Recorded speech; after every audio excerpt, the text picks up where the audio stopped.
Rice ceremony শুরু হচ্ছে, অনেক লেট হয়ে গেছে। তো আমরা দেখতে পাচ্ছি গর্বিত মা নাক চুলকাচ্ছে, তো ওখানে ছবি রয়েছে, এখানে জুতো পরানো হচ্ছে। আর এখানে কি কি মেনু দেওয়া হয়েছে সেটা দেখবো, এতটা খেতে পারবে না, সবই আমার পেটে যাবে।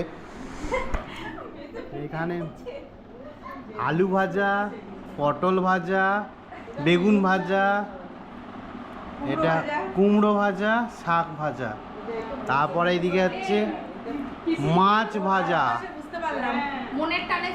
এখানে হচ্ছে ডাল, এখানে এতগুলো খাসির মাংস, জলের গ্লাসটা ফাঁকা, তারপরে পায়েস, তারপরে দই, তারপরে রাজভোগ, মাঝখানে ভাতটা আমরা বলতে ভুলে গেছি। ওটাই তো আসল। হ্যাঁ, এটাই আসল। আমরা আবার দেখে নিচ্ছি ভালো করে ভিডিওটা, চারিদিকে গাঁদা ফুল লেয়ার করে দেওয়া আছে সুন্দর করে, মাঝখানে একটা চামচ রাখা আছে। আমার পিসিও চলে এসছে, আমার প্রচুর পিসির পিসি।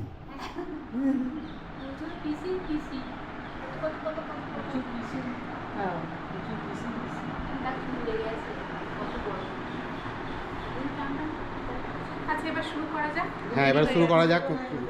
ওর মা অনেকক্ষণ কিছু খায়নি, বুঝতে পারছি খিদে পেয়েছে। আর আমাকেও একটু দেখিয়ে দিই। আবার ভিডিওতে ব্যাক করছি, তব তক কে লিয়ে জব তক হে জান।